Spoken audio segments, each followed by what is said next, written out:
Entonces, como ya lo dijo Mayerlin, hoy vamos a tener una charla o un conversatorio en el cual quiero que vayamos interactuando a medida del desarrollo de la presentación. Entonces, para los que quieran interactuar, simplemente levantan la mano y se les va a dar el acceso. ¿Listo? Entonces, vamos a hablar sobre los efectos de la pandemia en los factores de riesgo cardiovascular. Y creo que una de las primeras preguntas es, ¿cuál es la importancia de hablar sobre esto? ¿Cierto? Entonces, debemos recordar que la enfermedad cardiovascular es la primera causa de muerte a nivel mundial, ¿cierto? Desde antes de nuestra pandemia por COVID.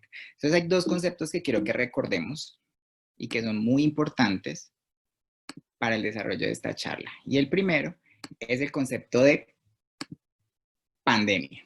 Entonces, ¿cuándo hablamos de pandemia? Hablamos de pandemia cuando el brote epidémico afecta a más de un continente y que los casos de cada país ya no son importados, sino son provocados por transmisión comunitaria. Como lo pueden observar en las estadísticas de Colombia que nos ofrecen día a día, podemos ver cómo solo los primeros 100 casos fueron reportados como traídos del extranjero y ya el resto fue por transmisión comunitaria del virus. Y cuando hablamos de factores de riesgo cardiovascular, hablamos de aquellas variables que desempeñan papeles importantes en las probabilidades de que una persona presente enfermedades cardiovasculares. Entonces, para conocer un poco de la pandemia o del panorama situacional, vamos a centrarnos en tres aspectos fundamentales. Primero, vamos a ver los casos. Entonces, si recuerdan el concepto que acabo de dar sobre pandemia, nos hablaba de que íbamos a encontrarlos en varios continentes. Como podemos ver en este mapa, que espero que lo puedan ver bien, estamos desde Oceanía hasta América, incluyendo África, Asia y Europa. En los 5 continentes encontramos casos de SARS-CoV-2 o el llamado COVID-19. Entonces aquí podemos ver que hasta esta mañana, en el reporte de las 9:27 de la mañana de la Universidad de Johns Hopkins, se encontraban 20.668.102 casos. Cuando nos fijamos en la lista top o en la lista de los primeros 10, vamos a encontrar que nuestro país ya está en esta lista, ¿cierto? Nuestro país actualmente está ocupando el 8º puesto entre los más de 200 países que existen en el momento. Pero bueno, esto todavía no es tan alarmante. Podemos ver cifras como lo es el primer lugar, que es Estados Unidos, donde hay 5.202.520 casos de COVID-19. Tenemos en segundo lugar a Brasil con 3.164.000 y en el 8º lugar tenemos a Colombia con 422.519. Para que vean el impacto, quiero que tengan en cuenta las cifras de dos países que a mi parecer son muy parecidos culturalmente, y es México y Colombia. México en el 7º lugar con 498.380 casos y Colombia, como ya lo dijimos, con 422.519. Cuando nos vamos a ver las muertes, entonces vemos que hay una estrecha relación entre el número de casos y número de muertes en ese top 10. Entonces, si recuerdan, el primer y segundo lugar estaba dado por Estados Unidos y Brasil, y aquí lo podemos ver. Muertes a nivel mundial, 750.429, de las cuales en primer lugar se encontraba Estados Unidos, o se encuentra Estados Unidos, con 166.128 muertes. Nosotros no alcanzamos a entrar en ese top 10. Salimos y estamos ocupando el puesto número 12 en estos momentos. Estamos ocupando el puesto número 12 con una mortalidad reportada de 13.837 casos. ¿Eso qué significa? Significa que tenemos una tasa de letalidad del 3.27%, que viene siendo aproximadamente lo esperado para nuestro país, ¿cierto? Pero miren aquí una cosa bien importante, y es ustedes pueden ver cómo cambia un poco el panorama. Si veían, el 7º lugar que podíamos encontrar en casos era México, con 498.000. Pero cuando vamos a ver las muertes, México se ocupa el 3er lugar, con 54.666 muertes, lo cual pues nos alarmaría grandemente. Pero cuando pasamos a un panorama situacional de recuperados, podemos ver cómo México tiene 401.182 personas recuperadas, ¿cierto? Lo que quiere decir que si recordamos que eran 498.000 los infectados, la tasa de recuperación de México es elevado, está por encima del 70%. Cuando vamos a revisar la estadística de recuperados de Colombia del día de ayer, encontramos que Colombia quedaría ubicado en el puesto 12 y tendríamos una tasa de 239.785 recuperados, lo cual es muy bueno, pero en comparación con ese 70%, podemos decir que tenemos un 56.75%. Sin embargo, nos está yendo muy bien a lo esperado inicialmente según los modelos matemáticos que se replicaron para nuestro país. Entonces, ya conociendo un poco del panorama situacional de tanto los casos como la mortalidad y como los recuperados, debemos ver que para lograr todo esto hay que realizar un esfuerzo en conjunto. Y este esfuerzo se basa en un pilar fundamental y es establecer una comunicación directa en nuestros hogares y se han creado protocolos que establecen una base segura para la crianza, ¿cierto? Pero yo diría que más que para la crianza es una base segura para todos. ¿Por qué? Porque como todos sabemos, desde el mes de marzo estamos en un confinamiento, ¿cierto? Que en muchos lugares de Colombia no se está cumpliendo, pero en otros sí, y especialmente los más afectados están siendo nuestros adultos mayores, porque aunque actualmente veamos adultos mayores en la calle, podemos ver que muchos de los adultos mayores están realmente confinados, no han salido de sus casas en más de 5 meses o 4 meses que llevamos en este proceso. Entonces, para esto es importante que tengamos en cuenta una serie de pasos. Y lo primero es que muchos pensamos que al principio, que simplemente con encerrarnos 40 días, como lo dice cuarentena, iba a ser suficiente. Resulta que nos estamos enfrentando a un fenómeno del cual más o menos cada 100 años nos enfrentamos a lo mismo y es que desconocemos completamente todo. Sí, desconocemos todo porque aunque este virus era muy conocido en los animales, no era tan bien estudiado en las personas, ¿cierto? Y no conocíamos la transmisión de persona a persona. Entonces, por eso se ven muchos casos donde la gente le dice a uno, no creo en el virus, no pienso que eso esté bien y no realizo ninguna de las actividades. ¿Qué nos salva desde el punto de vista epidemiológico y desde el punto de vista de infectología cuando no conocemos algo y sabemos que tenemos unas sencillas herramientas para tratar de mitigar el resultado si no hacemos algo? Entonces, primero, establecer una rutina diaria. Esta rutina tiene dos componentes y es que debe ser flexible, pero debemos ser constantes. ¿Por qué? Porque como se habrán dado cuenta, durante todo el tiempo que llevamos de pandemia no es tan fácil. Al principio de pronto estábamos felices o estaban algunos felices porque iban a estar en casa. De pronto muchos pensaban que iban a poder compartir más con sus hijos. Muchas personas se quedaron sin trabajo, mantienen unas cargas elevadas de estrés. Otras personas que hacen teletrabajo se les aumentó el trabajo en un 500%, ya no tienen tiempo para ellos. Bueno, y así me podría quedar contándoles situaciones especiales. Lo segundo es que debemos recordar que no tenemos vacuna, no tenemos un tratamiento efectivo, por lo cual lo más importante es mantener algo que nos ha costado como comunidad, pero que es algo que deberíamos tener todos y que es una buena higiene. La buena higiene, ¿en qué consiste? En un buen lavado de manos, ¿cierto? Este lavado de manos le ha costado a la población millones de vidas desde hace muchos años, mejor dicho, desde que empezamos a existir y a contar la historia. ¿Por qué? Porque si recuerdan, al principio, cuando empezaron las primeras cirugías, el hecho de no lavarse las manos hacía que muchas de esas partes que se operaban o que se intentaban operar en esos momentos se perdieran y perdiéramos muchas vidas simplemente porque no se hacía un lavado de manos adecuado.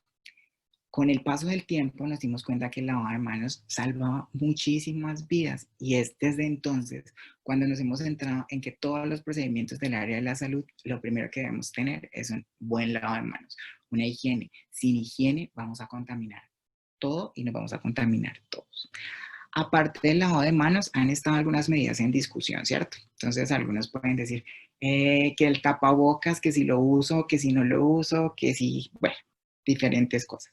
Primero la Organización Mundial de la Salud salió y nos dijo que no, después nos dijo que sí. Pero como les digo, y aunque han sido organismos muy juzgados y no quiero entrar aquí en una discusión política, En estos momentos es una de las formas de mitigar un pequeño porcentaje. Y si la podemos aprovechar, yo creo que sería lo ideal, ¿cierto? Y en tercera, y lo más importante, es que todos y cada uno de nosotros somos un gran ejemplo, no solo para el entorno en el que estamos, sino más especialmente, y según este modelo, para nuestros hijos. Y yo siempre parto de algo de una concepción que tengo, y es que para mí, mi ejemplo a seguir, para mí, mis superhéroes siempre han sido mi mamá y mi papá. Yo siempre he querido ser como mi mamá y como mi papá. Entonces, si nosotros como padres les damos ese ejemplo a los hijos y les mostramos la importancia de lavarnos las manos, de usar el tapaboca, de guardar una distancia, de decirle por ahora no podemos tener tanto contacto estrecho con las personas del exterior, ¿cierto? Probablemente con eso logremos mitigar.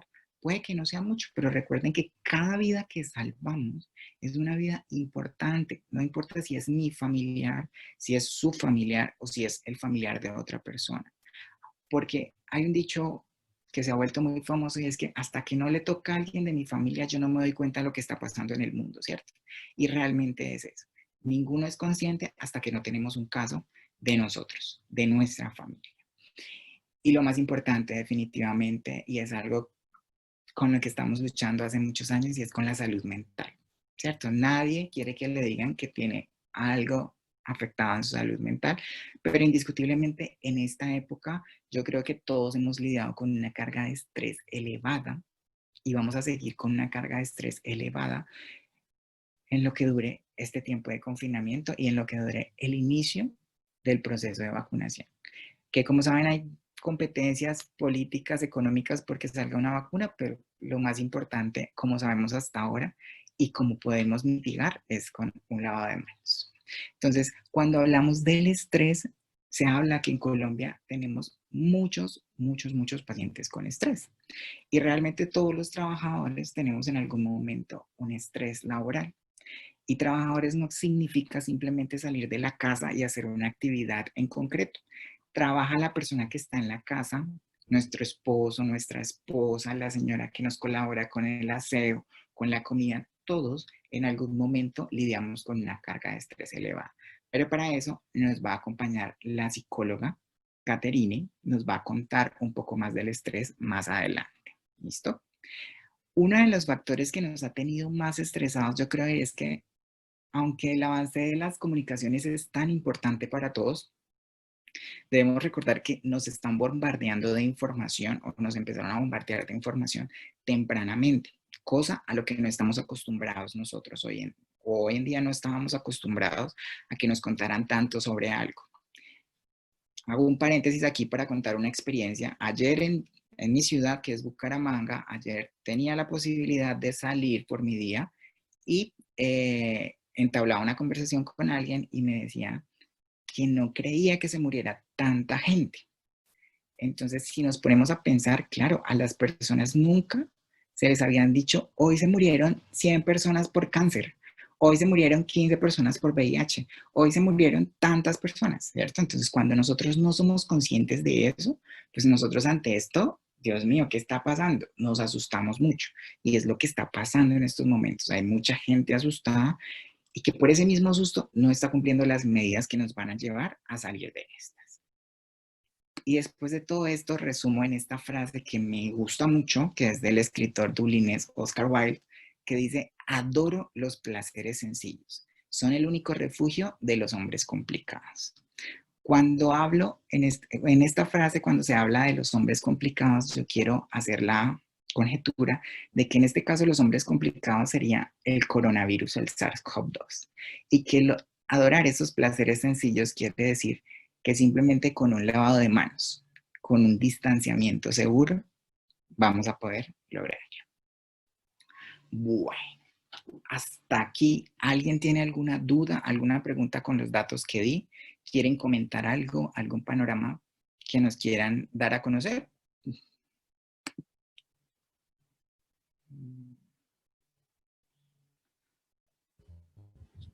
Ya se encuentra habilitado el chat para que puedan hacer algún tipo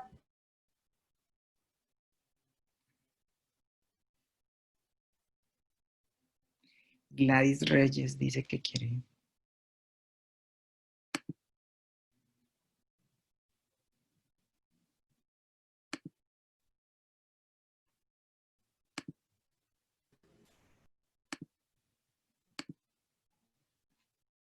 Buenas tardes.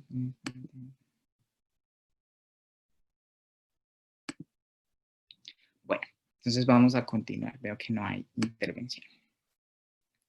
Entonces ahora sí, empecemos con los factores de riesgo cardiovascular. Entonces hay una pregunta y es ¿por qué es importante hablar de factores de riesgo cardiovascular? Como les dije al inicio, los factores de riesgo cardiovascular, mejor dicho, la enfermedad cardiovascular es la primera causa de muerte a nivel mundial. ¿Y esto de dónde salió? ¿De dónde me lo inventé? No, esto lo estudiamos todo el tiempo, ¿cierto? Y aquí podemos ver un mapa donde les quise mostrar los 5 continentes y cómo la afección es en más del 90% de la población, ¿cierto? Entonces aquí podemos ver cómo toda América, a excepción de Perú, que su prevalencia, su primer causa de mortalidad es el cáncer, pero su segunda son las enfermedades cardiovasculares. Y a excepción de África subsahariana y Sudáfrica, que la primera causa es el VIH, como es conocido por todos. Entonces, si recuerdan, al inicio les dije que desde el punto de vista epidemiológico, un factor de riesgo es una condición o característica de un individuo o población que está presente en forma temprana en la vida y se asocia con un riesgo aumentado de desarrollar una enfermedad futura. Puede ser un comportamiento o hábito. Entonces aquí tenemos dos ejemplos de comportamientos o hábitos. Un comportamiento sería el sedentarismo y un hábito, el fumar. También puede estar causado por un factor o un rasgo hereditario. Este rasgo hereditario es por una historia familiar, por un antecedente familiar, porque mi mamá haya tenido enfermedad cardiovascular, mi papá, mis abuelos, etc. Y también encontramos las variables paraclínicas, que son las que evaluamos a través de los exámenes, como los niveles de colesterol, niveles de azúcar y niveles de triglicéridos. Entonces, para hablar de factores de riesgo debemos clasificarlos. Entonces, lo primero que encontramos son factores de riesgos independientes mayores. Aquí encontramos el tabaquismo, la hipertensión arterial sistémica, el colesterol total, sérico elevado, y ahí vemos el HDL y el LDL, la diabetes mellitus, la edad avanzada y la enfermedad renal crónica. ¿Cierto? Cuando hablamos de los predisponentes, nos estamos refiriendo a la obesidad. Y con respecto a la obesidad, ha habido controversia a nivel mundial y es porque las personas no entienden muchas veces el concepto de por qué me clasificaron obeso si yo no peso tanto. Entonces hay dos conceptos que quiero que entiendan para que los médicos utilizamos para clasificar la obesidad. Y el primero es el índice de masa, ¿cierto? Cuando tenemos un índice de masa corporal mayor de 30 kilogramos por metros cuadrados. ¿Cómo hallamos nuestro índice de masa corporal? El peso sobre la talla al cuadrado, ¿cierto? Y el otro concepto es la obesidad abdominal. Entonces, la obesidad abdominal es midiendo nuestro perímetro abdominal. En mujeres, este no debe ser mayor a 78 a 80 centímetros y en los hombres no debe ser mayor a 90 a 94 centímetros. Otro de los factores de riesgo predisponentes es la inactividad física, la historia familiar de enfermedad coronaria prematura, características propias de los sitios donde encontramos a las personas o de las etnias y los factores psicosociales que vamos a ver que son muy influyentes. Hay otros factores que los denominamos factores de riesgo condicionales. Estos se encuentran relacionados con los niveles de proteínas, con los niveles séricos de algunas sustancias que vamos a encontrar en nuestro cuerpo. Entonces, los niveles de triglicéridos séricos elevados, de las partículas densas, que es el colesterol LDL, de la homocisteína sérica elevada, de la lipoproteína sérica elevada, del genotipo de B, de la deficiencia de vitaminas y antioxidantes, de algunas infecciones, como son las infecciones a repetición por clamidia. Entonces, ¿creen ustedes o consideran ustedes que tienen algún factor de riesgo cardiovascular? ¿O creen ustedes que alguien en su entorno tiene un factor de riesgo cardiovascular, teniendo en cuenta lo que los hemos nombrado recientemente?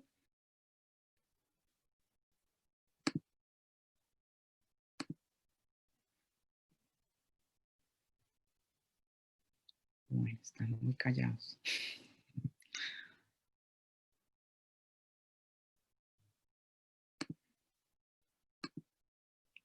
Entonces, yo les respondo, aquí la idea era que interactuaran, pero veo que no interactuaron, entonces la idea es que sí, la idea es que encontramos, yo creo que cada persona tiene factores de riesgo cardiovascular. Doctor, doctor, qué pena, David, ¿puedes ampliar un poquito más la pantalla?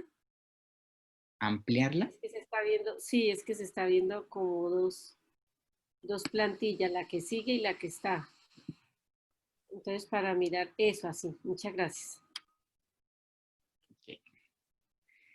Entonces, como les decía, la mayoría de las personas tienen factores de riesgo cardiovascular, ¿cierto? Entonces, algunos simplemente con el marcador de la obesidad, otros por el marcador de la alimentación, otros por factores hereditarios, que es lo más común. En nuestro país, como en todos los países, la enfermedad cardiovascular es una de las primeras causas de muerte y es por los grandes vacíos que tenemos en las conductas alimentarias. ¿Y esto se debe a qué? Se debe a la calidad de vida que tenemos. Nuestra calidad de vida no está siendo óptima.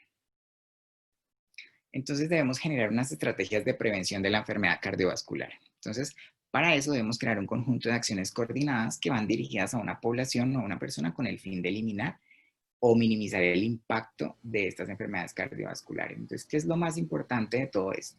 Que nos llevemos un mensaje que ya vamos a ver más adelante por qué en la pandemia están siendo más afectados, que yo creo que ya todos lo tenemos claro, pero lo importante es que todos entendamos que tenemos que empezar a hacer que estos factores de riesgo cardiovascular disminuyan o desaparezcan, ya que así podemos minimizar el impacto, no solamente en COVID-19, sino en muchas otras enfermedades como infartos agudos del miocardio, como enfermedad cerebrovascular, etcétera. Debemos evitar la progresión de la enfermedad. ¿Cómo evitamos esa progresión? Promoviendo estilos de vida saludables, previniendo la aparición de los factores de riesgo y haciendo una detección precoz y control óptimo de estos factores de riesgo cardiovascular. Y es aquí donde yo siempre los invito a todos y les digo, ¿cuándo fue su última toma de tensión? No sé si sepan, pero existe un día de la hipertensión arterial y si no estoy mal, el eslogan no se los voy a decir claramente, pero porque no lo recuerdo, pero dice algo así como conoces tus números y conocer tus números significa saber cuáles son tus cifras de presión arterial. La hipertensión arterial es una enfermedad silenciosa. Por ser silenciosa, muchas veces no presenta síntomas hasta el momento en el que debuta con algún accidente cerebrovascular, infarto agudo del miocardio, donde ya ha pasado mucho tiempo del cual hemos perdido de hacer ciertas acciones que hubiesen podido minimizar el riesgo de esa persona.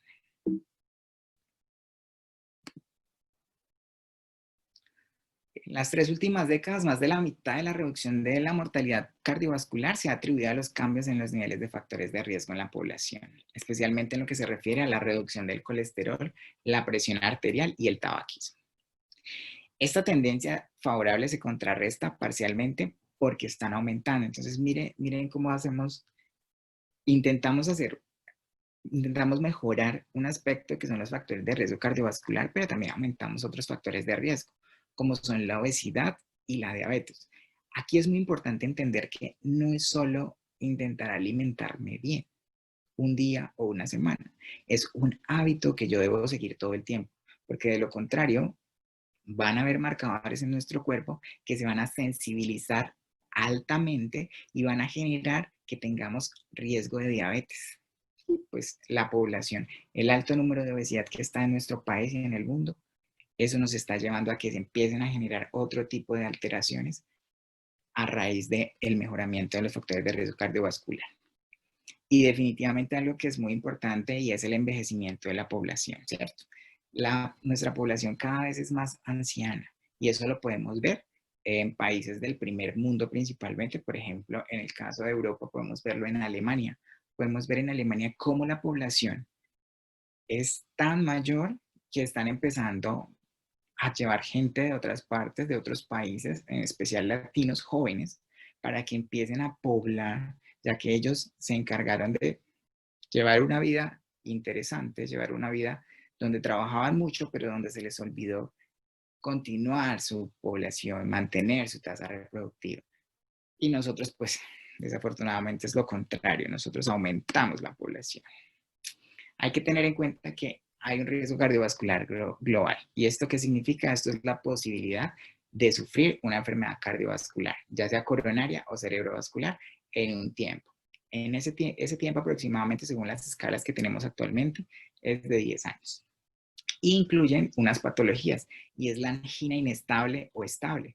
Esto es lo que muchos conocen como tuve un preinfarto. Entonces simplemente no, pues tenía una angina estable o inestable. Infarto del miocardio, una muerte por enfermedad coronaria, un accidente cerebrovascular, una enfermedad vascular.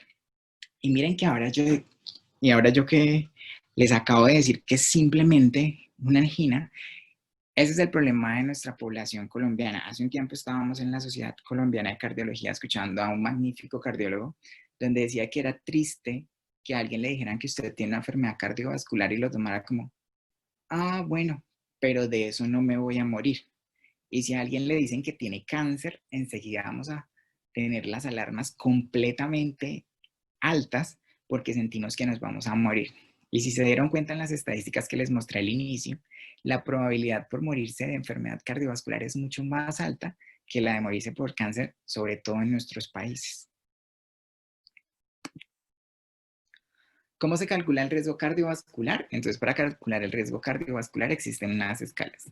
Framingham, SCORE, ASIN, QRIX, PROCAM, etc. Cualquiera de estas escalas las pueden encontrar en internet si ustedes quieren hacer el cálculo de su riesgo cardiovascular. Estas escalas están programadas sobre todo para pacientes entre los 30 a 75 años, sobre todo la que utilizamos en Colombia para el manejo de los pacientes con riesgo cardiovascular o de los programas de riesgo cardiovascular en las instituciones de salud, es la escala de Framingham modificada para Colombia. ¿Qué pasa cuando llevamos nuestros datos a una de estas escalas? Nos va a dar un porcentaje de riesgo, ¿sí? Que es lo que conocemos como un score. Entonces, cuando ese score es menor del 1%, es un riesgo bajo. Quiere decir que probablemente esa persona no vaya a tener ninguna enfermedad cardiovascular en un lapso de 10 años. Cuando hablamos de riesgo moderado, estamos entre un score del 1 y del 5% a 10 años. Esto sucede principalmente en muchas personas de edad mediana y avanzada. Y de ahí en adelante vamos a encontrar que ya no es solo el score, sino van a estar otros factores que van a influir entre que sea alto o muy alto. Por ejemplo, en factores de riesgo aislados muy elevados, cuando tenemos unas tasas de colesterol de 310 miligramos sobre decilitro. Cuando lo normal, ¿cuál debería ser el valor? Estar por debajo, menor de 200 miligramos por decilitro. Pero esto muchas veces lo vemos como algo sencillo, que podemos tratar simplemente con dieta y ejercicio, pero en la realidad a los pacientes se les dificulta mucho, ya que están en una constante demanda y en una constante oferta de todos aquellos productos ricos en grasas, ricos en azúcares, etc. Y todo esto y la validación de los modelos de predicción lo podemos ver en las revistas de cardiología. Aquí un ejemplo, la revista colombiana de cardiología. Sin embargo, existen muchas otras revistas como Circulation, que es de la AHA, de la Sociedad Americana de Cardiología, donde pueden encontrar validación e información sobre todo lo que hemos estado hablando hoy. Entonces, ¿cuáles son los objetivos para los principales factores de riesgo cardiovascular? Entonces, tenemos diferentes factores de riesgo. Uno de los que hablábamos era el tabaquismo. El tabaquismo no es solo un factor de riesgo cardiovascular, es un factor precancerígeno, ¿sí? Para cáncer de pulmón. Entonces, ¿qué buscaríamos en esos pacientes? Que no tengan exposición al tabaco en cualquiera de sus formas, ni siquiera con los cigarrillos electrónicos. La dieta, ya sabemos que dieta es una palabra que en nuestro entorno ha sido mal utilizada, porque siempre la utilizamos para hablar sobre una restricción. Resulta que dieta no es una restricción. La palabra dieta significa lo que yo me como diariamente. O sea que si yo me como 5 hamburguesas, 2 pizzas, no sé, todo lo que me coma, esa es mi dieta diaria. Entonces simplemente cuando hablemos de dieta es lo que yo me como. Entonces no tratemos de quitarnos el estigma de que dieta es igual a reducción, que me van a quitar todo. No. ¿Qué debemos mantener? Una alimentación baja en grasas saturadas, centrarnos en productos integrales que actualmente en la oferta que hay en el mercado es muy difícil porque nos enmascaran muchos productos. Aumentar el consumo de frutas, verduras y pescado. Con respecto a esto, nosotros en la ciudad de Bucaramanga, y me imagino que en muchas otras ciudades se ve la misma situación, pero yo hablo de acá, en las plazas de mercados o en las centrales de abastos, se ve que diariamente se desperdician cantidades gigantes de verduras y frutas. Pero si uno va a ver los supermercados, están vacíos los carbohidratos y las grasas y los azúcares. Entonces es bien curioso cómo cambiamos una buena alimentación por algo que no nos conviene. Actividad física. Siempre se ha hablado que la actividad física debe ser al menos de 150 minutos a la semana de actividad física aeróbica. ¿Eso qué significa? 30 minutos, 5 días a la semana. Entonces, debemos todos intentar hacer actividad física. Ahorita con la pandemia, y no solo con la pandemia, desde antes, muchas personas decimos todo el tiempo es que no tengo tiempo para hacer actividad física, es que el tiempo no me alcanza. Pero realmente debemos empezar a crear nuestras rutinas, que no deben ser estrictas ni rígidas, pero que debemos empezar a mantenerlas con el tiempo para poder ver resultados. Cuando hablamos del peso, el peso es muy importante y es un marcador y debemos mantener pesos con índices de masa corporal entre 20 y 25. Presiones arteriales. Entonces, en el consenso colombiano hablábamos que presiones arteriales menores a 140/90. Esta cifra es para pacientes que ya son diagnosticados como hipertensos. Entonces, la meta es tenerlos en estas cifras. Cuando tú no eres hipertenso, actualmente el último consenso nos dice que debemos mantener cifras menores a 120/80. En la mente de muchas personas está que una tensión arterial es 120/80.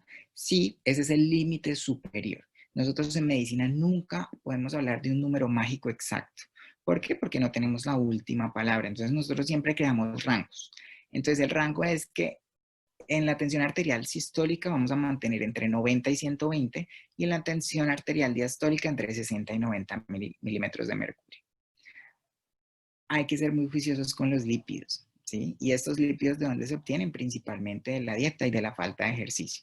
De la dieta porque los ingerimos y de la falta de ejercicio porque se permite su acumulación. Y los azúcares debemos ver cómo actualmente hay un impacto grande en Colombia por la diabetes mellitus y sobre todo por la diabetes mellitus que no está siendo diagnosticada.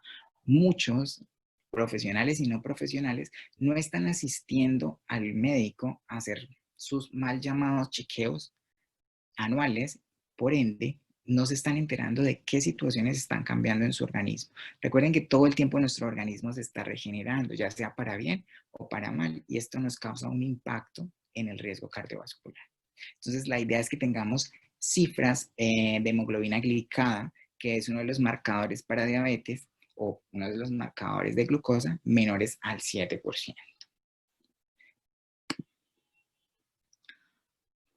Este era un artículo que lleva unas conclusiones y que nos dice que debido a las enfermedades cardiovasculares que representan la principal causa de muerte en el mundo, se deben desarrollar medidas preventivas, pero estas medidas preventivas deben empezar por nosotros mismos, ¿sí? Yo creo que hablar de factores de riesgo cardiovascular a veces se vuelve tan tedioso porque ya como que todos nos sabemos la película, ¿cierto? Ya todos sabemos qué nos van a decir. No consuma harinas, no consuma azúcares, no consuma grasas, haga ejercicio y va a estar bien, ¿cierto? Pero aunque todos tengamos conscientemente esas ideas, muy pocas son las personas las que las están llevando a cabo. Entonces, es más las personas que están enfermas y las llevan a cabo que las personas que, entre comillas, están sanas y no las están llevando a cabo. Y estas son medidas de prevención primaria que son muy efectivas, pero que requiere que estemos en constante evaluación. Y esa evaluación, ¿quién la hace? Los médicos, ¿sí? Para que puedan decirnos qué más debemos hacer y qué no debemos hacer. Siempre les recomendamos asistir al médico por lo menos una vez cada 6 meses o una vez al año. A veces pareciera mucho tiempo, pero realmente no es mucho tiempo.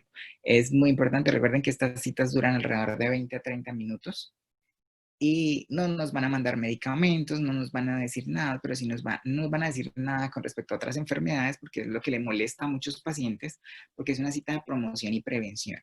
Aquí, ¿qué busca el médico? Busca ver qué te está afectando para poder ayudarte, para poder decirte, oye, bájale a esto, oye, haz ejercicio, oye, deja el tabaco, oye, estás muy sedentario, ¿sí? No es una cita donde te vayan a decir, es que te vas a tomar estos y estos y estos medicamentos, no.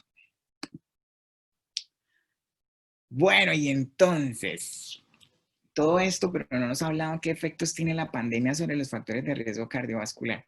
Entonces, primero lo importante era que conocieran los factores de riesgo cardiovascular y cómo desde el punto de vista médico están clasificados para que nos puedan entender un poco, ¿sí? Más que todo es educar y concientizar a la población para que cuando asistan al médico entiendan el porqué de las cosas.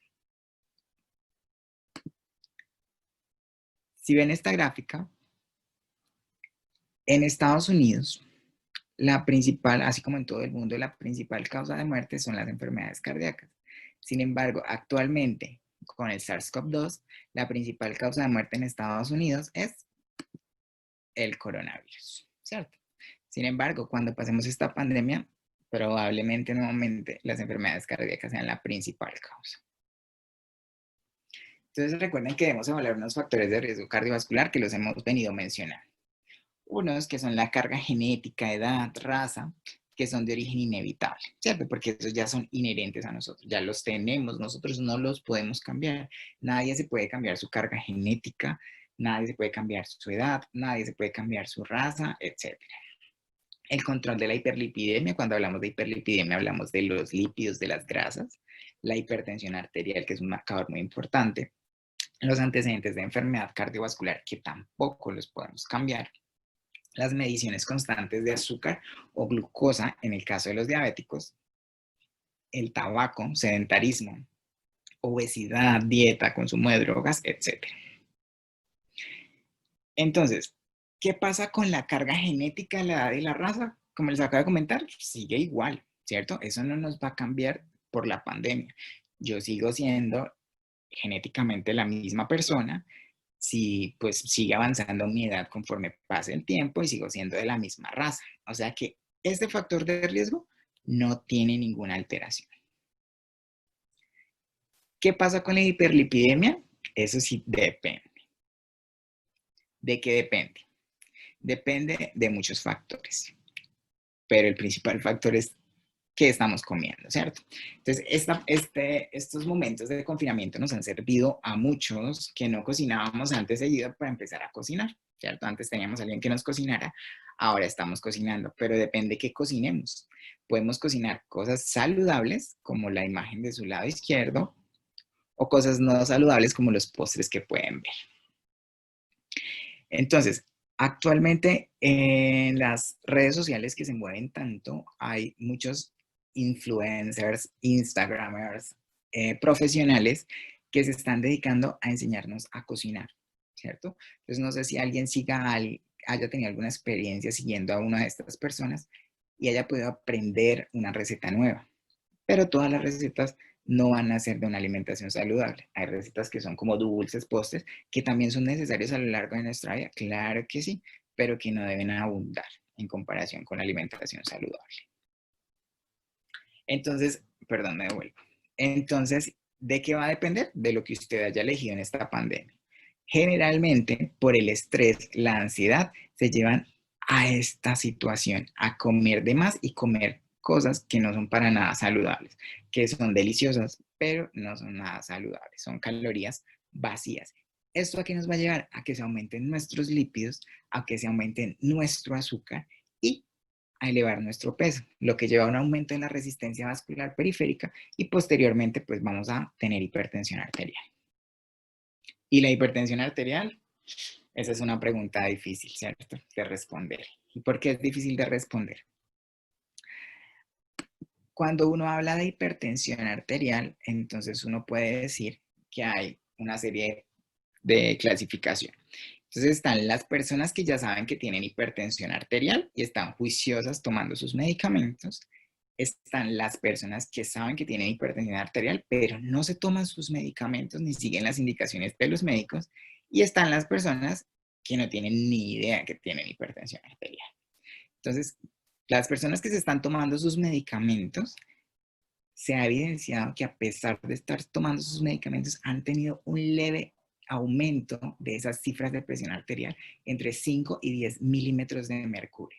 Entonces ustedes se preguntarán, pero si se está tomando el medicamento, se supone que debe seguir todo igual. Pues no, recuerden que hay un factor fundamental que nos va a explicar la psicóloga al final y es la mente, el manejo de nuestra psique, ¿cierto? Y las personas mayores, que generalmente son las personas hipertensas, aunque pues realmente en Colombia tenemos desde los 10 años hipertensos, estas personas están afectadas psicológicamente por todo lo que se dice y sobre todo porque ya todas las noticias son de esto. Entonces, esas personas están bien, porque si venían controladas y están tomando sus medicamentos, no hay ningún problema con una elevación entre 5 y 10 milímetros de mercurio, realmente no va a cambiar el desenlace o resultado de su vida. Están las otras personas que eran hipertensas, sabían que estaban con hipertensión, pero nunca se tomaron nada y siguen haciendo lo de nuestra segunda imagen. ¿Qué hace nuestra segunda imagen? Tomarse la tensión, ver cómo se eleva, pero siguen sin hacer nada. Esas personas pues van a tener la tensión elevada. Y aquellos que dicen, yo ni sé si tengo o no tengo, ¿cierto? Pero sin embargo tienen una tensión elevada, están deteriorando su sistema cardiovascular. Y la diabetes vuelve y juega lo mismo, depende del paciente, ¿cierto? Hay pacientes que están muy juiciosos a pesar de todo, siguen alimentándose bien, siguen haciendo ejercicio en sus casas, que ha sido algo muy importante, siguen tomándose sus medicamentos, como hay otras personas que siguen intentando cuidarse, pero ya le empezaron a agregar por la ansiedad alimentos que no se deben consumir cuando somos diabéticos, como los refrescos a base de cola, ¿cierto? Esos refrescos son hipercalóricos y llenos de azúcar. Entonces, eso no lo deberíamos comer, como las papas fritas, ¿cierto? Pero bueno, ya es decisión de cada uno el desenlace que quiere tener. Pero estos, pues cada día sus cifras de azúcar están mucho más altas, sus cifras de glucosa. Y hay otros que piensan que eso no es para ellos, que no les afecta, pero realmente a todos nos afecta. Si todos se pudieran ver, hay un signo que se llama acantosis nigricans, y esa acantosis nigricans es una coloración oscurita que podemos presentar en los pliegues de nuestro cuerpo y principalmente lo podemos encontrar en el cuello.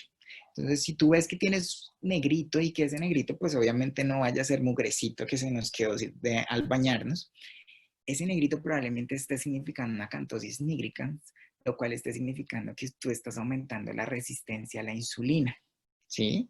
Y así empezamos y terminamos diabéticos. Entonces, es importante que empecemos a evaluarnos a nosotros mismos qué tantos azúcares estamos comiendo, ¿cierto? Y mirar las etiquetas de nuestros productos. Generalmente no, yo no era uno de los que veía mucho las etiquetas de los productos, sino el sabor. Si era rico, se compraba y si no era rico, no se compraba. Resulta que tenemos que mirar porque nos están disfrazando los azúcares de una forma increíble. Y como a nivel mundial, cuando se habla de azúcares, deben estar compuestos no solamente de fructosa porque les falta su complemento. Entonces a veces nos dicen cero azúcar, pero está lleno de fructosa. La fructosa no es que sea mala, lo que pasa es que el exceso de fructosa también lleva un incremento de la glicemia y también lleva un aumento de la resistencia a la insulina y por ende en algunos años vamos a ser diabéticos. No soy adivino para decir en 5 o 10 años, pero en algún momento lo vamos a hacer si no nos ponemos juiciosos. Y con el fumar, ¿será que la gente ya no fuma como está confinada en casa? ¿Será que dejaron de fumar? Pues no, desafortunadamente la ansiedad ha venido aumentando y creo que todos hemos tenido episodios de ansiedad. Cuando yo hablo con mis colegas, aunque la mayoría piensa que esta pandemia es un negocio u otra cosa, yo creo que ustedes no lo piensan así, pero la mayoría de la población está pensando eso. Todos nos morimos del susto todos los días. Aquellos que están en primera línea tienen unas cargas de estrés que ustedes no se imaginan. Todos tienen el miedo de contagiarse y más que llegar a contagiarse como profesional de la salud, tienen el miedo de llegar a sus casas y contagiar a sus familias, ¿sí? Porque sabemos el desenlace que pueden llegar a tener, aunque el 80% de las personas que van a tener COVID-19 van a tener un desenlace normal, sin ningún problema, sin ninguna complicación. Hay un 20% que entra en la cuerda floja, ¿cierto? Y nosotros no queremos ser los culpables o así nos sentimos como los culpables de que nuestra familia vaya a tener un proceso infeccioso por SARS-CoV-2. Entonces, todo el mundo está teniendo procesos de ansiedad y esa ansiedad a que los lleva a que aumenten los hábitos de fumar. Y no solo los hábitos de fumar, la ansiedad altera otro tipo de cosas que ya nos van a contar más adelante. ¿Y el sedentarismo y la obesidad y la dieta se han visto afectadas o no se han visto afectadas en esta pandemia? Definitivamente sí.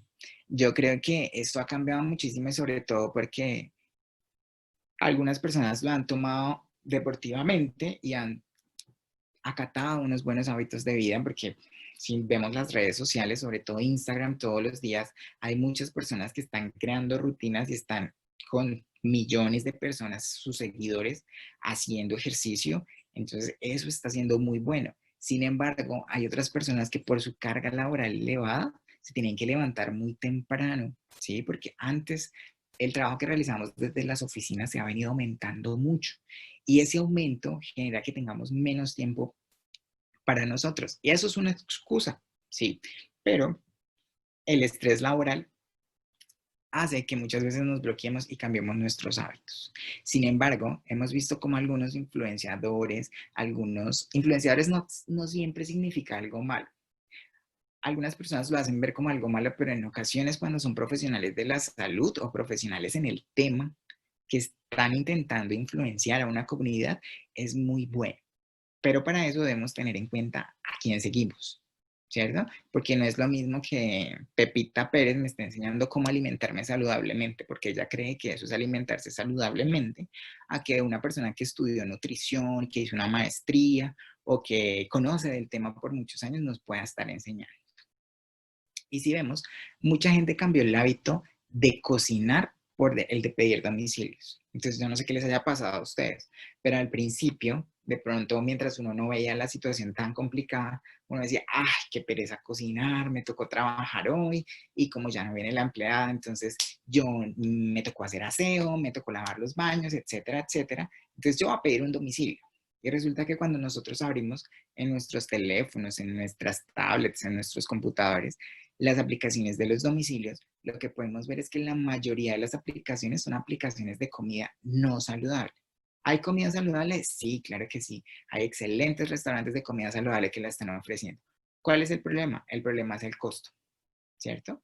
Y el problema es que esos costos elevados muchas veces no estamos o no queremos o no estamos en la capacidad de asumirlos. Por ende, ¿qué deberíamos hacer? Aprender a cocinar. Y para ahí también tenemos una herramienta muy importante, es que podemos aprender a cocinar en muy poco tiempo elementos saludables y que no solo nos van a ayudar a nosotros, sino a nuestro entorno familiar. Y por el contrario, muchas otras personas se quedaron sin trabajo, ¿cierto? Como todos sabemos, el mundo está atravesando un desplome económico y muchas personas pues tienen que quedarse en su casa y aquí vemos este par de gorditos felices, pero ese par de gorditos con una carga elevadísima de azúcar, ¿cierto? Entonces, muchos tienen diferentes formas de calmar sus procesos ansiosos.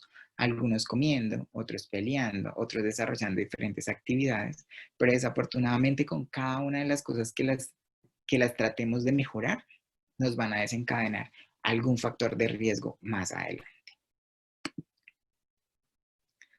Lo que les contaba, podemos ver aquí como mientras alguien hace ejercicio, alguien está divertido, comiéndose un rico helado en cama, simplemente viendo, podemos ver estos dos instructores que me llamó mucho la atención, que tenían muchos seguidores y que mucha gente estaba haciendo ejercicio día a día con ellos, ¿cierto? Y que son certificados realmente. Está el influencer que nació ayer y que simplemente coge su iPad y dice, bueno, tengo mi teléfono, me grabo, les enseño a cocinar, una cosa que yo no hago habitualmente, pero les voy a enseñar, simplemente voy viendo en mi iPad la receta y pues puchis, como yo no sé, compro los ingredientes que yo creo que son y empiezo a hacer y hago de todo tipo de comida. Entonces la mayoría de sus seguidores comen lo mismo y terminan comiendo comida basura. Como al contrario, hay otros que son especialistas en nutrición, que saben de nutrición y que realmente le enseñan a la población cómo nutrirse y a partir de vegetales y de cosas que no son hipercalóricas y que son hiperproteicas, nos permiten alimentarnos de una forma más saludable. Huepuchis, ya nadie consume drogas. Entonces muchas personas decían que con este confinamiento probablemente el consumo de drogas iba a disminuir. Pero pues lamentablemente las drogas son una adicción, ¿sí? Son una adicción y que son generadas en respuesta, en muchas ocasiones, no siempre, a un estímulo estresante. ¿cierto? Y resulta que desde que empezó todo esto hemos tenido un estímulo estresante constante y es la información que nos dan los medios de comunicación. Entonces tenemos información sobre la pandemia 24 horas al día, 7 días a la semana, ¿cierto? Yo creo que no hay un minuto, si entramos ahorita hay un informe reciente de algo que está pasando y eso es importante conocerlo, sí, pero esa información no es para todo el mundo. Hay personas que colapsan fácilmente con tanta información que les están dando. Entonces las drogas han aumentado el consumo de drogas, ¿sí? Vemos cómo se han encontrado personas consumiendo a nivel grupal en diferentes sitios del país, no solo de Colombia, de otras partes del mundo. Y el estrés. Bueno, al inicio mucha gente dijo que el estrés, eso ya no iba a pasar en sus vidas porque en esta pandemia iban a descansar, iban a poder hacer lo que siempre quisieron, que era trabajar desde casa. No sé si han escuchado lo dichoso de libertad financiera, yo trabajo desde casa sin ningún problema. Y todo el mundo piensa que trabajar desde casa es lo más sencillo y realmente no sé ustedes, pero yo me he dado cuenta que trabajar desde casa es la forma más estresante de matarnos lentamente. ¿Y eso por qué? Porque nuestra carga laboral se elevó, ¿cierto? Tenemos muchos procesos, hay muchas cosas que debemos realizar en la casa. Las señoras, sobre todo las señoras que tienen hijos y son madres solteras o desafortunadamente sus compañeros no las apoyan lo suficiente, a pesar de que tienen que estar trabajando, ya no tienen la señora o ya el colegio donde llevaban a los hijos todo el día, tienen que estar pendientes de esa carga educativa de sus hijos, estar apoyándolos, hacer su trabajo, rendirle a un jefe, hacer alimentos, porque ya no tiene la señora que les ayudaba, realizar el aseo, bueno, etcétera. Aquí podríamos debatir esto y resulta que eso de que ya no existiría el estrés en mi vida, soy libre, quedó atrás, ¿cierto? Eso nos dimos cuenta como a la semana. Entonces, las cargas de estrés han aumentado de una forma increíble.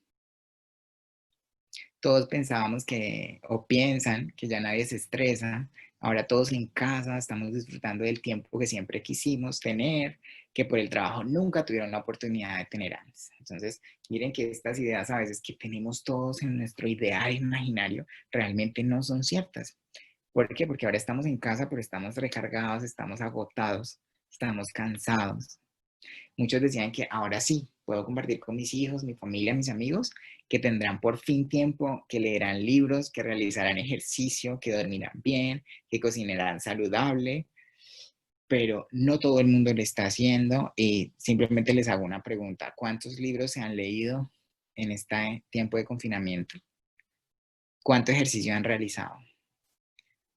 ¿Qué tal están durmiendo? ¿Si están durmiendo bien?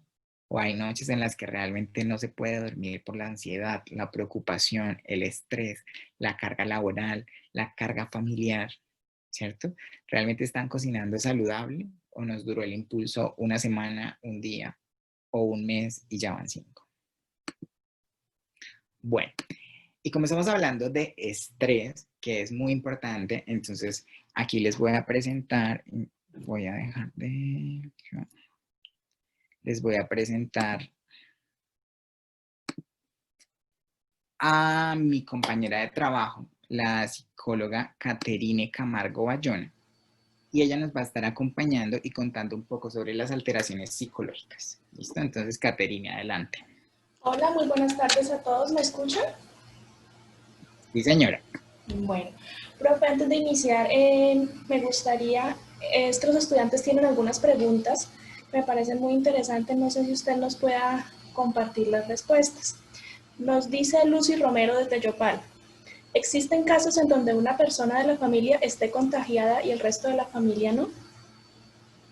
Sí, claro que sí. Y realmente no es que esté contagiada porque el contagio real se evalúa a través de las pruebas, ¿sí? Pero sí, se han encontrado casos y es muy probable que sí, aunque en algún momento nuestro ministro de Salud dijo que si todo, o la alcaldesa de Bogotá, no me acuerdo quién dijo, que si alguien en una casa estaba contagiado, todos iban a estar contagiados.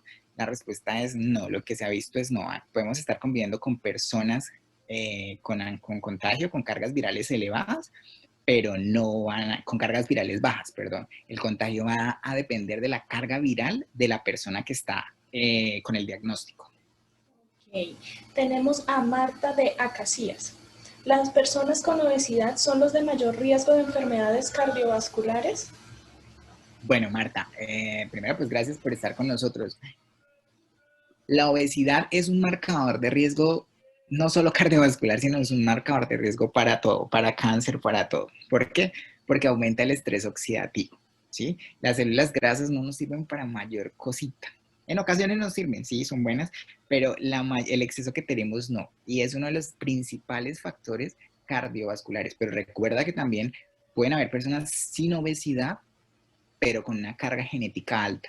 Si tienen una carga genética alta, así no seas obeso, vas a tener un desenlace cardiovascular anómalo. Por ejemplo, sí, relacionado a este tema nos habla Alejandra, que nos dice que no pesa mucho, que es delgada, pero que sin embargo tiene el colesterol alto. Podría relacionarse con lo que nos estaba contando, ¿verdad, profesor? Claro que sí, mira, por ejemplo, lo que pasa es que el peso generalmente no es un marcador lo más preciso, aunque siempre hablamos de un índice de masa corporal y es lo reconocido a nivel mundial, pero existen unos esquemas de bioimpedancia y de otras para conocer realmente la composición de nuestro cuerpo. Entonces puede que yo mida, no sé, unos 70, pese 70 kilos, y resulta que de esos 70 kilos mi porcentaje de músculo es muy bajito y mi porcentaje de grasa es elevado. Yo no me voy a ver obeso, no soy obeso, pero voy a tener el tejido graso elevado, mis marcadores séricos elevados y por ende voy a desarrollar, esos son factores de riesgo para desarrollar enfermedad cardiometabólica. También nos dice Marta de Acacias, ¿qué examen se puede realizar para saber si se va a tener una enfermedad cardiovascular? Uy, mira, esta es una pregunta interesantísima. Yo creo que el mejor examen que nos podemos hacer a nosotros mismos es ver cómo nos estamos alimentando, ver qué estamos haciendo para mejorar las condiciones de riesgo cardiovascular en nosotros mismos.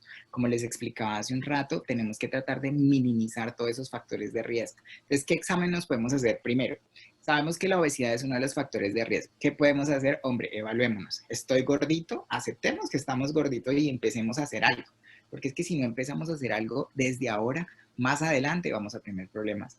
¿Hace cuánto fuiste la última vez al médico? ¿Te tomaste los niveles de glucosa? Dile al médico sin problema, no es ordenarle al médico. Decirle, doctor, yo estoy preocupado porque, y más si tengo antecedentes familiares, en mi familia hay infartos, hay enfermedad cerebrovascular, hay, bueno, lo que tú quieras que encontremos en tu familia y me gustaría empezar a cuidarme. Y el sistema de salud está en toda la capacidad de brindarte una consulta con psicología, que es importante, una consulta con nutrición, porque todos estos temas de factores de riesgo cardiometabólicos o cardiovasculares lo debemos manejar interdisciplinariamente. Ay, qué bueno. Aquí también tenemos a Jessica, desde Turbo, que nos dice, ¿cómo afecta el abuso de alcohol a la salud cardiovascular? Uy, afecta muchísimo. Primero recordemos que el ingerir alcohol lleva un proceso de deshidratación. Cada vez que nosotros consumimos alcohol nos deshidratamos. Al deshidratar esa grasa, esos niveles séricos de grasa se ven elevados, ¿cierto? Por eso no sé si alguna vez han tenido algún familiar, paciente o conocido que haya desarrollado una pancreatitis o algo relacionado con la vesícula, por ejemplo, un llamado ataque de cálculos o un qué, sí, cuando ingieren alcohol y consumen cosas grasas o antes habían consumido cosas grasas. El alcohol hace que se eleven los niveles séricos. El alcohol es como un diluyente para las grasas. Entonces, al diluirlas, en vez de disminuirlas, hace que se eleven. Y esa elevación produce que en nuestras arterias, en nuestras venas, en nuestros vasos en general, se vayan creando capas gruesas de esa grasita, vayan disminuyendo el calibre, las vayan endureciendo y nos generen una resistencia vascular periférica. Todo eso se traduce en qué? En que nos vamos a volver hipertensos, en que nuestro corazón va a tener que aumentar la frecuencia cardíaca porque como va a ser difícil transportar esa sangre que va a llevar oxígeno a nuestros órganos, entonces va a tener que latir más veces, contraerse más veces para que así pueda llevar la sangre suficiente a todo el cuerpo. Entonces así altera el metabolismo a través del alcohol. Y también Jessica nos hace la pregunta de, ¿las personas nerviosas tienen más posibilidades de sufrir un infarto? Y eso lo vamos a ver a continuación, lo cual vamos a explicar. ¿Listo? Entonces, vamos a dar inicio, como les decía el profesor. Muchas gracias por estar con nosotros el día de hoy. Mi nombre es Caterina Camargo y vamos a conocer un poco de las alteraciones psicológicas relacionadas con las enfermedades cardiovasculares. Entonces, gracias. Nos dice la Organización Mundial de la Salud que la salud es un estado de completo bienestar físico y mental y social, y no meramente como la ausencia de enfermedades. En este caso, ante el COVID-19, que como lo explicaba el doctor anteriormente, es algo que sucede aproximadamente cada 100 años, que nos altera nuestro ritmo de vida de forma significativa, ¿sí? No solamente estar sano no es decir yo no tengo síntomas, no he tenido ni la tos, no he tenido fiebre, no he tenido ninguno de los síntomas, estoy bien. Y lastimosamente no es cuestión de alarmarnos, pero sí es cuestión de tener en cuenta lo que vamos a ver a continuación, ¿sí? Vamos a hablar así muy por encima, pero son cositas, unos tips que ustedes pueden aplicar en su casa, revisar, así como muchas veces debemos revisarnos que la presión, que el estado de salud físico en general, también debemos revisar algo ya más interno hacia nosotros mismos, como es nuestra mente. Listo. Primero vamos a conocer un poco mejor qué es una alteración psicológica y qué es algo cardiovascular.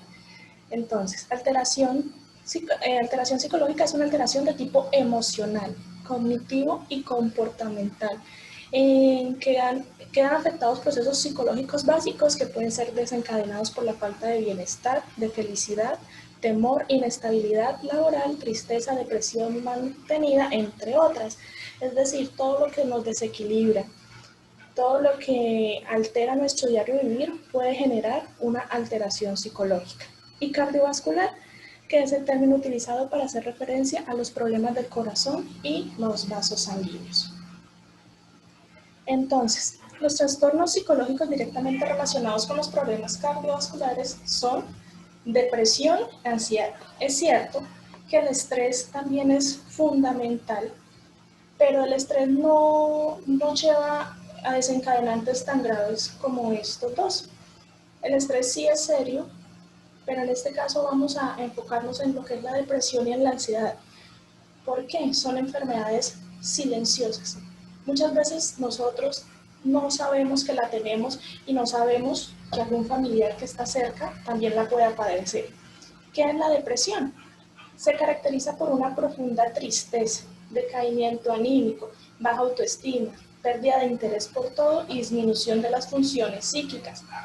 Yo creo que la mayoría de nosotros en esta cuarentena, por decirlo así, han tenido alguno de estos trastornos.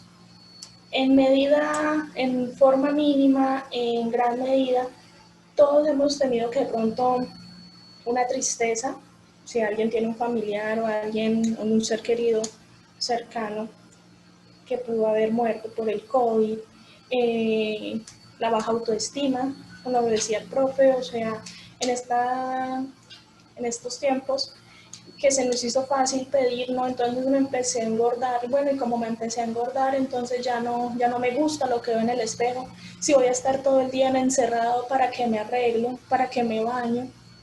Entonces esta situación ha llevado a que las personas bajen su autoestima, pérdida de interés, ¿sí? Ya no hay como una motivación, porque no sé si voy a salir al supermercado y me voy a contagiar. Disfunción de las funciones psíquicas, Perdón, profe. señor. Entonces, miren aquí, aquí es donde, cuando yo les hablaba de la importancia de tener una rutina, ¿cierto? Porque cuando no tenemos una rutina, entonces no sabemos Exacto. qué hacer en el día, y entonces simplemente nos quedamos en pijama todo el día o nos quedamos en la cama. Muchas personas en sus casas no tienen un sitio de estudio o de trabajo, ¿cierto? Muchos no tienen un escritorio. Entonces, ¿qué utilizan para trabajar? Siguen utilizando su cama. Y entonces, como si voy a estar en mi cama, como para que me levanto, como para que me Es, cambio, como para que me arreglo. Entonces, todo esto es de lo que nos está hablando la profe, qué pena. No, no, tranquilo, y es que precisamente, profe, como, también como que nadie me va a ver, ¿yo qué? O sea, ¿para qué hago? Se le pierde la motivación, se le pierden las ganas a vivir, ¿sí? Y nosotros no nos damos cuenta el daño que nos estamos haciendo. Dejamos que la casa de pronto se ensucie, ¿para qué hago aseo? O sea, lo vemos más hacia lo que los demás no van a ver, hacia lo que nosotros mismos vamos a sentir. Y esto puede llevar a Exacto. una Entonces, por depresión. eso es muy importante que todos trabajemos en nuestra inteligencia emocional, ¿sí ven? Porque si nosotros sabemos manejar nuestras emociones, vivimos para nosotros, no Exacto. para los demás. Una cosa es servirle a los demás y otra cosa es centrarnos en que toda nuestra vida tiene que girar en cómo me ve la gente, qué Sí. represento yo para la gente. No, primero tienen que empezar a quererse a ustedes mismos. Pero siga, por favor. Exactamente. Entonces, ¿y la ansiedad? ¿Qué es la ansiedad? Es una inquietud, es una excitación, pero no es no es una excitación satisfactoria. Es como, ¿qué voy a hacer? ¿Será que sí salgo? ¿Será que sí voy? ¿Será que el vecino tiene coronavirus? No, pero es que en tal lado, si voy a la plaza de pronto a hacer mercado, allá ya detectaron tantos casos. Siempre tener miedo. Siempre tener miedo, como que la idea de que si va a pasar algo, ese algo es negativo, eso nos va a generar ansiedad, ¿sí? No sé si a muchos de ustedes les ha pasado que ya les da de pronto pánico ir a la tienda, ¿sí? Pero eso es, como sí debemos tener los cuidados necesarios, pero sin dejarnos llevar por estas emociones. Sí, profe, regáleme la siguiente, por favor. Muchas veces nosotros separamos lo que es emocional y físico, ¿verdad?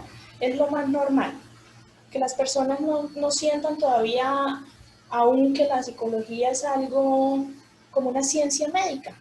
Hay personas que lo ven totalmente por separado y no se imaginan cómo van de la mano estas dos ciencias. Si el profesor, el doctor no me deja mentir, ¿cómo van de la mano actualmente estas dos? Sí, hasta hace poco fue considerado ciencia la psicología, y les voy a comentar que las respuestas físicas, cuáles son las respuestas físicas ante la ansiedad y la depresión.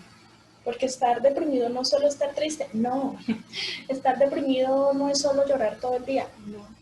Estar deprimido aumenta los niveles de determinadas hormonas y proteínas, entre ellas serotonina, noradrenalina, dopamina y otros componentes genéticos, los cuales son liberados en el cuerpo y causan inflamación y presión arterial alta, las principales causas de enfermedad cardíaca y accidentes cerebrovasculares. Por otro lado, la ansiedad aumenta el ritmo cardíaco y el cuerpo produce una oleada de hormonas cuando estás en una situación estresante. Estas hormonas aumentan temporalmente la presión arterial y hacen que tu corazón lata más rápido y que los vasos sanguíneos se estrechen. Por aquí la importancia de intentar, como lo decía el doctor, tener inteligencia emocional. Es cierto que todos pasamos por diversas situaciones complejas, ¿sí? Lo importante es cómo usted tome esa situación, ¿sí? Todos tienen problemas, unos más grandes, otros más pequeños. Yo no puedo comparar mis problemas con los de nadie, pero asimismo yo mismo puedo intentar controlar y salir de esa depresión. Por ejemplo, si yo sé que al mirar las noticias, si yo sé que al abrir Facebook me empiezan a sudar las manos, el corazón se me acelera, ¿yo qué puedo deducir de esto? No es bueno para mí. Si yo sé que soy una persona sensible, intento alejarme de este tipo de situaciones. No sé si a más de uno le ha pasado que cuando algún familiar está enfermo o tuvo un preinfarto o tuvo una situación así complicada, lo primero que le dicen es, por favor, no vaya a alterar el estado anímico de la persona. Intenten omitir información que la pueda alterar más de lo normal. Entonces, es por esto. O sea, un estrés, una depresión o una ansiedad mal llevadas pueden desencadenar en problemas con el ritmo cardíaco de una persona. Entonces, miren, Entonces, por ejemplo, aquí la importancia que tiene en cuanto yo les hablaba al boom que tenemos diariamente de tener tantas noticias en cada minuto, ¿cierto? Y hay personas que por falta de empleo, porque han perdido sus empleos, se dedican simplemente a estar pendientes de esto y esto va a hacer que se aumente esa carga de estrés por el hecho de no tener trabajo, va a aumentar su ansiedad y eso los va a llevar a estados críticos. Perdón, profe, que me meta, yo sí soy Tranquilo, ¿no, bien señor? metido, pero quería contarles algo y es que tuvimos aquí en la ciudad, y no solo aquí en la ciudad, en muchos países y en muchas ciudades de Colombia, tuvimos una gran cantidad de personas que estaban padeciendo problemas de ansiedad, problemas de depresión, tenían unas cargas de estrés elevadas y tuvieron los primeros sistemas de salud que colapsaron. La primera parte del sistema de salud que colapsó ante esta pandemia fue la parte de salud psiquiátrica.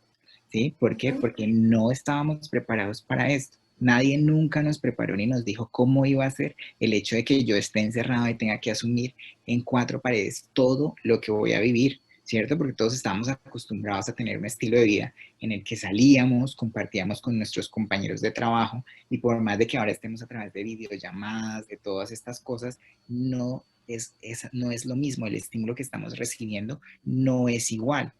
Por lo tanto, ¿qué hace todo esto? Lo que aquí nos contaba la profe, aumenta la presión arterial, ¿cierto? Entonces, al aumentar la presión arterial, ¿qué pasa con esto? Pues nos aumenta los factores de riesgo cardiovascular. Por ende, nos aumenta la capacidad de que tengamos una enfermedad cardiometabólica. Y si tenemos una enfermedad cardiometabólica, ya sabemos que el desenlace puede ser la muerte. Siga, profe. Exactamente, tranquilo, profe. Bueno, conexión entre mente y corazón. No sé, más de uno yo creo que ha visto que en ocasiones pintamos al corazón idealista y que el cerebro no haga eso, que son totalmente diferentes. Lo vemos más bien de una forma romántica, de una forma metafórica, pero la relación entre mente y corazón va mucho más allá. Yo quisiera compartir con ustedes el pensamiento o escritos que se vienen haciendo más o menos desde el año 1990, ¿sí?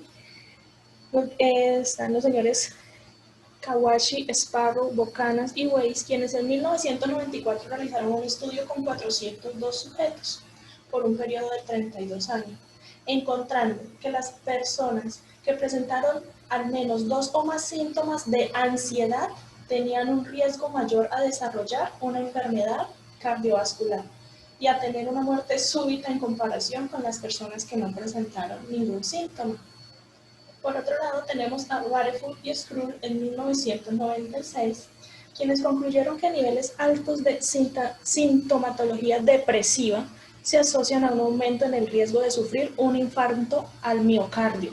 También recomiendan que las medidas de depresión sean vistas como una variable continua, que representa una condición psicológica crónica y no como una discreta que sea vista como una condición psiquiátrica episódica, que aquí nos está diciendo Barefoot y Scrooge. Ellos nos están diciendo que debemos darle más importancia a la condición psicológica de un paciente, ¿sí? Al momento de tener problemas cardíacos. ¿Por qué? Porque este puede ser el que la ayuda o el desencadenante, o para que aumente o para que disminuya. En otros estudios dicen también que las personas que han sufrido preinfartos, el post, tiene más posibilidades de repetirse cuando la persona se deja llevar por esta emoción, ¿sí? Por una depresión. Tiene más posibilidades de que se vuelva a repetir, tener otro periodo de preinfartos. Entonces, lo mejor es, como les decía, son situaciones que cada persona asimila de forma diferente. Sin embargo, en nuestras manos está el poder llegar a solucionar y no dejar que se extiendan. Pero miren que aquí, perdón que interrumpa otra vez, pero miren que aquí hay algo muy importante y es que en todo el tiempo que yo ya tengo 8 años de experiencia como médico y en todo lo que yo he podido trabajar en riesgo cardiovascular, yo me he dado cuenta que en nuestra sociedad hace falta una red de apoyo increíble Claro que sí. a cada familia, ¿sí? No, o sea, muchas veces uno ve los adultos mayores que llegan solos a una consulta y uno dice, pero por Dios, o sea, es imposible que nadie tenga un tiempito para ir a la consulta. Y a veces es entendible, todos trabajamos, todos tenemos que cumplir horarios y muchas veces los horarios de las citas no concuerdan con nosotros, pero necesitamos sacar ese tiempo, necesitamos compartir. Miren que una de las partes psicológicas que más ha afectado es que actualmente se presentan más homicidios, se están presentando más violencia Suicidios. familiar, se está presentando suicidios, se Sí. están presentando todos estos desencadenantes. ¿Por qué? Por el hecho de que ahora estoy reunido todo el tiempo con mi familia, cosa que antes no lo tenía, ¿cierto? Antes salíamos, no sé, horario de oficina 8 a 12, almorzábamos con nuestros compañeros y luego de 2 a 6 y llegábamos a la casa cansados, hablábamos 10 minutos y a dormir. Sí hablan. Sí hablan porque, profe, seamos sinceros, hay muchas personas que llegan a su casa y es una invitación, no es que cualquier cosa es una invitación. Yo creo que desconectarnos, así sean 5 minutos. 5 minutos porque llegan a casa y es con el celular, con el computador y se pierden, así como hay imágenes que uno dice, ay, tan chistosa. No, no es chistosa, es una cruel realidad donde está toda la familia en el comedor y todo cada uno con su celular. Entonces, esos tiempos, ustedes, el significado que es compartir con la familia es algo muy grande con sus hijos, con sus papás, como dice el doctor, o sea, es necesario ese tiempo de calidad, así sean media horita, 5 minutos, pero dedicarle a la familia un tiempo que sea exclusivamente de ellos. Entonces, no sé si muchas veces también han escuchado el término, no, es que me rompieron el corazón. ¿Sí lo han escuchado? Sí, Sí, muchas veces. muchas veces que me rompieron el corazón. Y Pues a como mí no, ¿no? A las otras personas. Sí. me rompieron el corazón y eso, mejor dicho, a muchos, pues a mí antes me hacía gracia, yo, si el corazón se dedica a bombear sangre, ¿cuál me rompieron el corazón? Eso no pasa.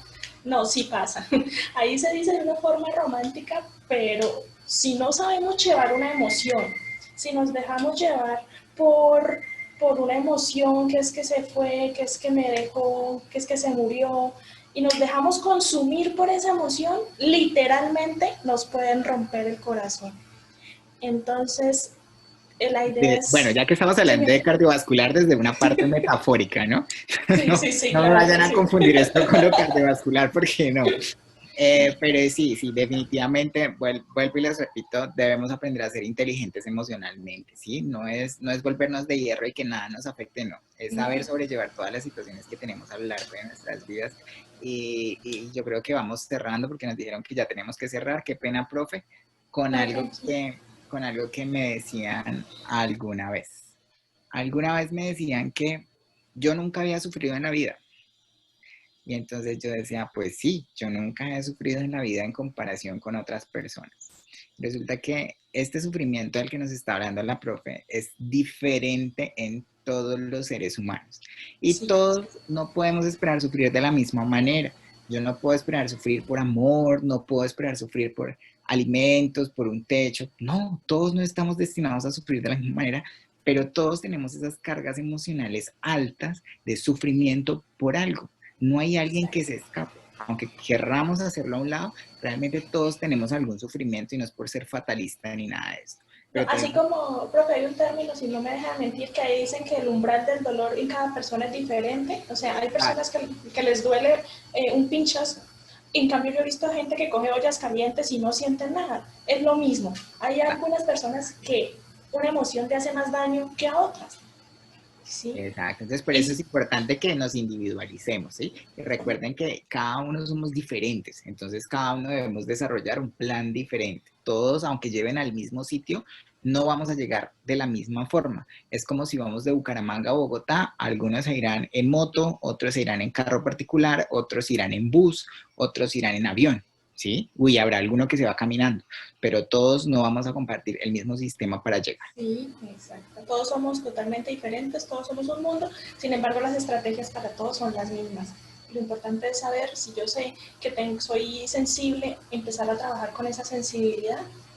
Hay otros que no, es que a mí nada me importa, nada me duele. Es mentira, debe haber algo que en algún momento le haga daño y lo importante es reconocerlo, no ignorarlo, reconocerlo y afrontarlo y empezar a tratarlo. Listo, profe, muchas gracias. A Creo que esa era usted, la última. profe. Sí, Vamos a ver si alguien, es que yo no puedo ver si escriben o no. yo ya Entonces, le digo. ¿quieres mira a ver si hay alguna pregunta? Si tienen dudas, preguntas, inquietudes, aprovechemos que está una psicóloga unadista, que me alegra mucho y la invité en gran parte porque es unadista.